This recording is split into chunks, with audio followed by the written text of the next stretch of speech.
दर्शकगण, श्रोतागण, मातृशक्ति को नमन। चैनल 24+ न्यूज के खास विशेष जीवन को शांति देने वाला, जीवन में आनंद लाने वाला, क्षमा भाव पैदा करने वाला, आत्म साधना कराने वाला, हमारे चरित्र को ऊंचा उठाने वाला, हमें अच्छे अच्छे संस्कार देने वाला, बच्चों को, युवाओं को, युवतियों को, वरिष्ठ नागरिकों को, सबको अच्छी अच्छी बातें बताने वाला, हेल्थ के टिप्स देने वाला, दैनिक दिनचर्या के बारे में बताने वाला, योग दर्शन शिक्षा की बातें करने वाला। पुनरुत्थान कार्यक्रम में आप सभी का हार्दिक स्वागत है, अभिनंदन है, सत्कार है। पुनरुत्थान कार्यक्रम में प्रतिदिन हम नए नए विषयों के साथ प्रवेश होते हैं। हर विषय सागर की तरह ऊंचा होता है और सागर की तरह गहरा होता है और पर्वत की तरह ऊंचा होता है, यानी उनके अंदर शोध परख सामग्री होती है।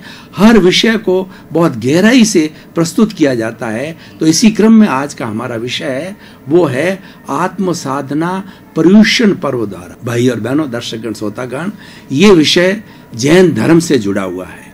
आत्म साधना और दूसरा है पर्युषण पर्व। तो दोनों को हम पहले परिभाषित करेंगे कि आत्म साधना क्या होती है।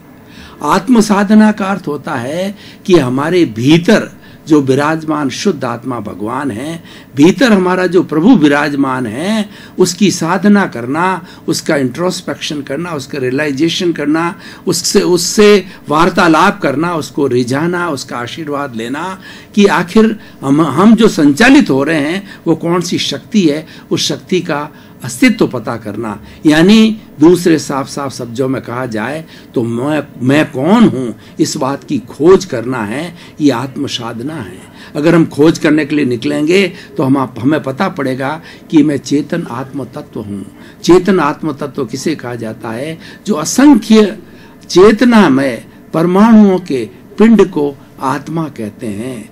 और आत्मा को जीव, आत्मा कई शब्दों से पुकारा जाता है, लेकिन मूल इसका जो परिभाषा है, मूल इसका जो परिचय है, वह यह है कि ये चेतना होती है जो सुख दुख का अनुभव करती है, जिसके कर्मों का बंधन होता है, जिसके ग्रोथ होती है, जिसके प्रजनन होता है, जिसमें संवेदनशीलता होती है। इस तरीके से 9 इसके जो कैरेक्टरिस्टिक बताए गए हैं कि जिसमें ये होते हैं, चेतना के तत्व होते हैं, वो चेतन तत्व कहलाता है, वो आत्म तत्व कहलाता है। और ये आत्म तत्व जो होता है, अगर हम गीता की भाषा में बात करें तो गीता में कहा गया है कि जिस तरीके से हमारा कपड़ा बहुत पुराना हो जाता है, उस कपड़े को हम उतार करके फेंक देते हैं, उसी तरीके से ये आत्मा जिस शरीर में होती है और उसका आयुष्य कर्म पूर्ण हो जाता है, तो इस जीर्ण शीर्ण शरीर को छोड़ करके वो दूसरा शरीर धारण कर लेती है। यानी कि आत्मा जो है 84 लाख जीवा योनि के अंदर घूमती रहती है, मूवमेंट करती रहती है। इसका कारण यह है कि वह इस समय के अंदर किसी के साथ कुछ न कुछ जो है अच्छा या बुरा, राग या द्वेष और या पुण्य और पाप और कुछ जो है किसी को दुख देने की प्रवृत्ति कर लेता है। तो दुख देने की प्रवृत्ति करने के लिए वह पाप का अर्जन कर लेता है और किसी के साथ अच्छा व्यवहार करने से पुण्य का भी अर्जन करता है। तो पुण्य और पाप दोनों को हटा करके मुक्त होना, यानी चेतन तत्व के साथ के अंदर जो पुद्गल तत्व मिला हुआ है, जो मैटर मिला हुआ है, उस मैटर को अलग करना है। ये आत्म साधना का मुख्य ध्येय होता है। अब पर्युषण पर्व क्या है, ये हमें देखना है कि हमारा भारत जो है एक रंगीला देश है और यहाँ पर 365 दिन जो है उत्सव आते हैं, 365 दिन या पर्व आते हैं, 365 दिन या व्रत रखे जाते हैं, क्योंकि भारत की संस्कृति कही जाती है कि यूनिटी अमॉन्ग द डाइवर्सिटी। यहाँ पर बहुत सी जातियाँ हैं, बहुत से धर्म हैं और बहुत से मतांतर है। तो वो सभी मिलकर के अपना अपना उत्सव मनाते हैं, क्योंकि भारत के संविधान में सबको धार्मिक स्वतंत्रता है। यहाँ कोई धार्मिक बाध्यता नहीं है, धार्मिक पाबंदी नहीं है। ये हमारे संविधान में लिखा हुआ है। जो व्यक्ति चाहे वो अपना धर्म का अनुसरण कर सकता है और जब चाहे तो धर्म बदल भी सकता है, कोई भी अपना सकता है। इसके अंदर कोई दबाव की बात नहीं होती है, वो उसका निजी मामला है और उसको स्वतंत्रता होती है। तो पर्युषण पर्व जैन लोगों के अंदर एक ऐसा पर्व आता है कि जो कि कार्तिक की 12-13 के से प्रारंभ होता है महीने की, और उसके बाद के अंदर ये जो है वो सावन की 12-13 को चालू होता है और भादवे की 5 को ये समाप्त है। ये 8 दिन का जो कार्यक्रम होता है ये पर्युषण पर्व कहलाता है। पर्युषण का अर्थ होता है कि अपनी आत्मा के समीप रहना। जैन धर्म को मानने वाले लोग इन 8 दिनों के अंदर आत्मा की उपासना करते हैं, आत्मा के करीब रहते हैं, अपने दूसरे जो काम धंधे है उसको छोड़ करके और आत्मा के लिए प्रवचन सुनते हैं, व्रत रखते हैं, स्वाध्याय करते हैं और प्रतिदिन कुछ न कुछ आगम का जो सत्संग की जाती है उस सत्संग को सुनते हैं। उससे क्या होता है कि उनको रियलाइजेशन होता है, क्योंकि व्यक्ति जब अपने गृहस्थ के कार्यों के अंदर उलझा हुआ रहता है तो उसको आत्मा की साधना की विस्मृति हो जाती है।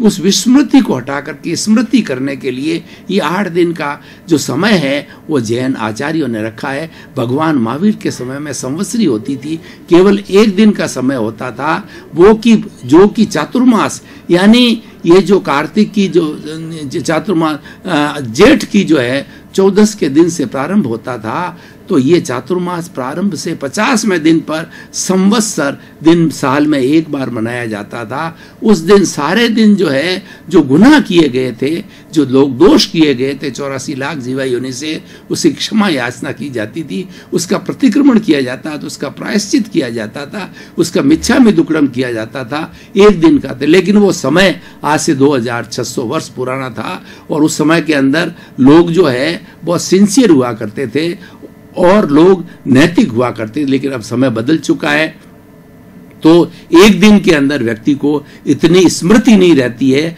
तो आचार्यों ने इसको 8 दिन के लिए मना दिया गया। और पर्युषण को 8 दिन मनाने का कारण ये है कि कर्म 8 होते हैं और उसके बाद के अंदर जो है वो और भी कई चीजें हैं जिनसे जोड़ करके इसको 8 दिन का रखा गया है। और 8 दिन प्रतिदिन जो अलग अलग विषय के ऊपर, जो आत्मा के विषय होते हैं, उन विषयों पर जो है चर्चा की जाती। जैसे क्षमा भाव को लीजिए, उस दिन पूरे दिन क्षमा भाव करने की चर्चा की जाती। संवत्सरी का जो दिन होता है उस दिन जो है पूरे दिन पोषित करते हैं जो श्रावक लोग होते हैं, और वो पोषित करके और वो पूरा 1 दिन के लिए साधु बन जाते हैं और सारी आत्मा आलोचना करते हैं कि मैंने किसके साथ में क्या क्या जो दोष किए हैं, क्या क्या पाप किए हैं, उसकी आलोचना की जाती है।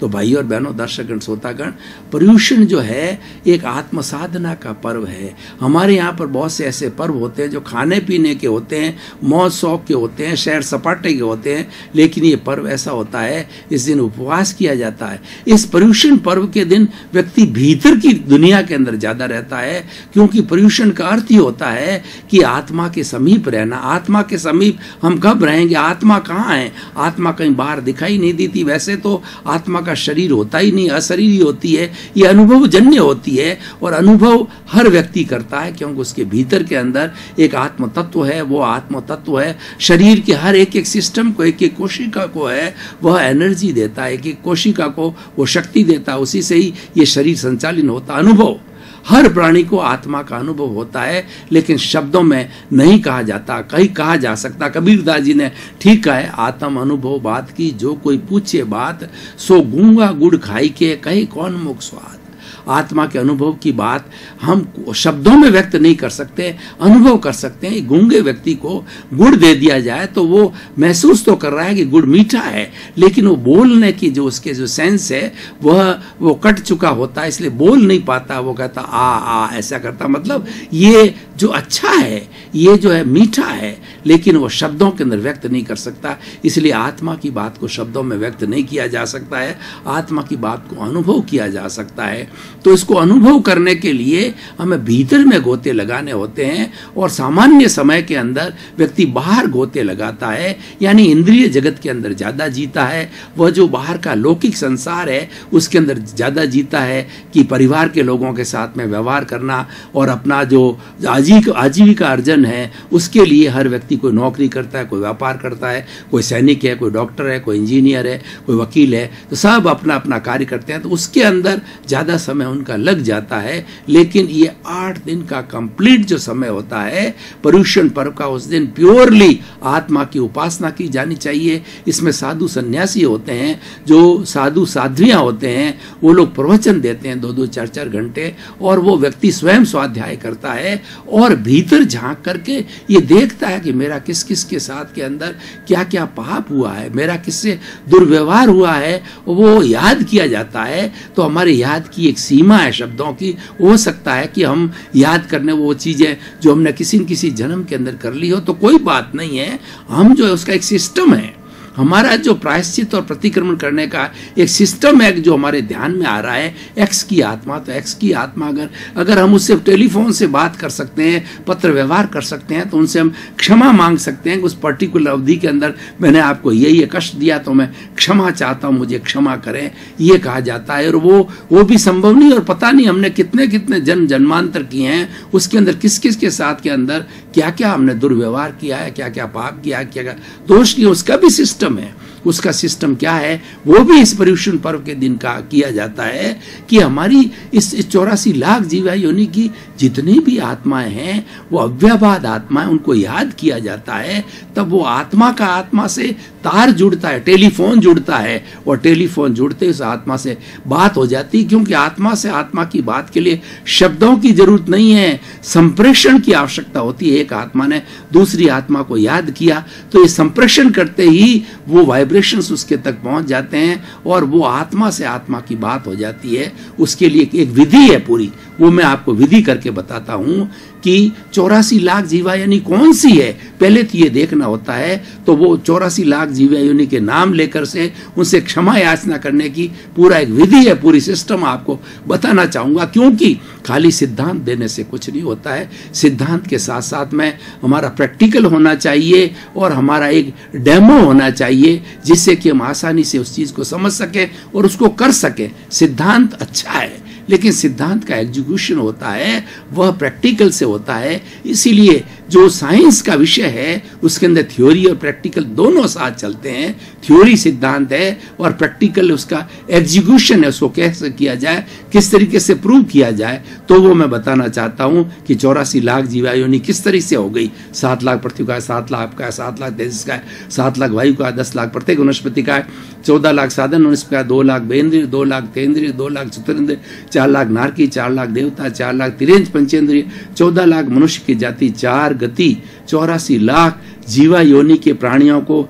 संसार रूपी नाटक के प्रारंभ से अध्यक्षण पर्यंत किसी भी प्राणी से मेरे द्वारा मन से, वचन से, काया से, करने से, करवाने से, अनुमोदने से किसी भी प्राणी को मेरे द्वारा कोई कष्ट पहुंचा है तो उन समस्त प्राणियों को मैं आह्वान करता हूं, निवेदन करता हूं कि आप आइए और मुझे क्षमा कीजिए। मैं आप सभी को क्षमा करता हूं, आप मुझे सभी एनओसी दीजिए और मैं आप सभी को एनओसी देते हैं। जब 84 लाख जीवा योनि की जो सारी आत्माएं एनओसी दे देते हैं तब ये आत्मा रिक्त होकर के और सारे दोषों से मुक्त होकर के ये सिद्ध बुद्ध मुक्त बनती है। तो इस तरीके का वार्तालाप करने से 84 लाख जीवा योनियों तक ये टेलीफोन ये चला गया, ये मैसेज चला गया। तो वो क्या, क्योंकि अव्ययवाद आत्मा कहा जाता है। मेरी आत्मा अव्ययवाद है, मेरी शुद्ध आत्मा किसी को कष्ट नहीं देती है, ये इसकी कैरेक्टरिस्टिक है, ये इसकी प्रॉपर्टी है।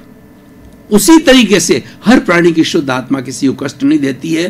तो ये कहने से पूरे ब्रह्मांड के अंदर मेरे वाइब्रेशंस पहुंच गए और वो मुझे जो है क्षमा याचना जो है वो ये बार बार करना पड़ता है। बार बार करने से कई जो है जीवों तक ये एक साथ नहीं पहुंच पाती है, तो बार बार करने से कईयों के साथ में एक लॉट के अंदर एनओसी नहीं मिलती है तो बहुत से लॉट में मिल जाती है। इस तरीके से हमारे पास ये मेथड है।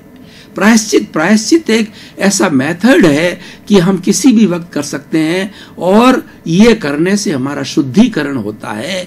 जो कुछ भी हमने एरर्स कर लिए, टू एरर इज ह्यूमन, मनुष्य गलती का पुतला है, ये करता रहता है क्योंकि मनुष्य के अंदर राग द्वेष होता है और प्रियता अप्रियता होती है। तो ये अटैचमेंट होता है, हमारा लगाव होता है, तो ये हमको गलतियां करवाता रहता है। तो लेकिन गलतियां करने के बाद में आप प्रायश्चित कर दीजिए। प्रायश्चित एक प्योरिफिकेशन की विधि है, एक रासायनिक प्रक्रिया है जिससे हम अपने आप को प्योर कर लेते हैं, और प्योर होने के बाद ही हम सिद्ध बुद्ध मुक्त होते हैं। हमारे जीवन का सार, हमारी अंतिम मंजिल है वो साल्वेशन है, इमांसिपेशन है, वो मुक्ति को प्राप्त करना, मोक्ष को जाना होता है। ये मनुष्य जीवन का सार है, और इसीलिए ईश्वर ने मनुष्य को इस भव के अंदर भेजा होता है, और बहुत बहुत आत्म साधना करने के बाद के अंदर ये मनुष्य जीवन मिलता है, क्योंकि ये सबसे दुर्लभ है और दुर्लभतम है, इसीलिए इसको श्रेष्ठ कहा जाता है। और इस जन्म में व्यक्ति अपनी बहुत बड़ी क्षमा याचना कर सकता है, बहुत बड़ा प्योरिफिकेशन कर सकता है। भाई और बहनों, दर्शकगण, श्रोतागण, हमारे पुनरुत्थान कार्यक्रम की परंपरा है कि हम हर एपिसोड को कसौटी पर कसते हैं और ये निष्कर्ष निकालते हैं कि ये एपिसोड जो है व्यक्ति को क्या देगा, समाज को क्या देगा, राष्ट्र को क्या देगा, और ये विश्व को जो है क्या देगा। तो ये इतना सुंदर एपिसोड है कि व्यक्ति अगर समस्त प्राणियों से क्षमा याचना करे, प्रत्यक्षो प्रत्यक्ष दोनों विधि मैंने बताई, पर्युषण आराधना के अंदर ये विधि की जाती है और प्रतिदिन की जाती है, और उसके साथ साथ में बहुत सी बातें और की जाती। प्रतिदिन का विषय होता है, जैसे स्वाध्याय दिवस के दिन पूरे दिन तक आगमों का मंथन होता है, आत्मा के बारे में जाना जाता है, आत्मा के क्या गुण हैं और आत्मा के साथ में जुड़ा हुआ जो कर्म बंधन है वो क्या है, उसको किस तरीके से अलग किया जा सकता है। तप की साधना की जाते हैं, तपस्या क्या है, तपस्या क्यों करनी चाहिए, और तपस्या करने से हमको क्या क्या लाभ है। और इसलिए ध्यान का किसी दिन एक विषय होता है ध्यान का, तो मेडिटेशन करके भीतर ही भीतर गहरे उतरते जाते हैं। इस तरीके से जो 8वें दिन के अंदर अलग अलग विषयों के ऊपर जो हम मंथन करते हैं, जो कि आत्म साधना से जुड़े होते हैं। तो भाई और बहनों, दर्शकगण, श्रोतागण, कसौटी की बात हम कर रहे थे कि देखिए कि व्यक्ति प्योरिफिकेशन होना बहुत जरूरी है। और अल्टीमेटली मनुष्य के साथ क्या होता है, मनुष्य गलती कर लेता है कुछ आवेश के वश, क्रोध के वश, अहंकार के वश, माया के वश, लोभ के वश, लेकिन वो तुरंत व्यक्ति जो है उसकी आलोचना कर लेता है, उसकी क्षमा याचना कर लेता है, तो सामने वाला व्यक्ति भी जो है उससे प्रभावित तो उसको क्षमा कर देता है। उदाहरण के तौर के लिए मान लीजिए कि मैंने किसी एक व्यक्ति के साथ में बहुत बड़ा गुनाह कर दिया, और गुनाह ऐसा हुआ कि अनजान के अंदर बहुत भारी गलती हो गई मेरे से। मान लीजिए किसी व्यक्ति ने किसी का मर्डर तक कर दिया। अब मर्डर के लिए क्या होता है कि पुलिस आती है, छानबीन करती है, कोर्ट में जाता है, उसको अरेस्ट किया जाता है, रिकॉर्ड कर देता है। वो तो प्रक्रिया सारी जो है हमारी इस लौकिक जगत की है, लेकिन भीतर के जगत के अंदर अगर व्यक्ति से जाने अनजाने के अंदर हो गया, वो नहीं करना चाह रहा था, कुछ जो है क्रोध, अहंकार, माया, लोभ के वशीभूत समझिए, या पूर्व जन्म के अंदर उनका कोई लेन देन का हिसाब तो उसके वश हो गया, तो ये सब कुछ हो गया। अब होने के बाद के अंदर वह व्यक्ति अगर उसके मान लीजिए जिसका किया उसके पेरेंट्स के पास के अंदर चला जाता है, या अगर कोई विवाहित तो उसकी पत्नी के पास चला जाता है, और उस दिल खोलकर से वो कहता है कि मैं इन परिस्थितियों के अंदर इन कारणों से मैंने ये कार्य कर लिया, मुझे नहीं करना चाहिए था, अगर आप मुझे मारना चाहो तो आप मार दो, मेरा भी आप कर सकते हो क्योंकि मैं गुनाहगार हूं आपका। लेकिन वो अपनी घृणा करता है, वो अपनी आलोचना करता है, वो आत्मशुद्धि करता है, तो करते करते वो लोग भी भावावेश में आ जाते हैं कि व्यक्ति हमारे सामने, देखिए कोर्ट के सामने तो लंबा चलता है, कई सालों लग जाते हैं, और उसके बाद हो सकता है उस व्यक्ति को फांसी भी मिले, उस व्यक्ति को उम्र कैद भी मिले। लेकिन ये सीधा सा तरीका है। मान लीजिए हमने ये बड़ा पाप कर लिया, लेकिन कल पाप हमने कन्फेस कर लिया, उनके जो संबंधित है उनके सामने कन्फेस किया, तो उनकी इच्छा है वो मारना चाहे तो मार भी सकते हैं। लेकिन प्राय होता क्या है, लोग समझते हैं कि हमारा घर का सदस्य चला गया और ये रीजन बता रहा है।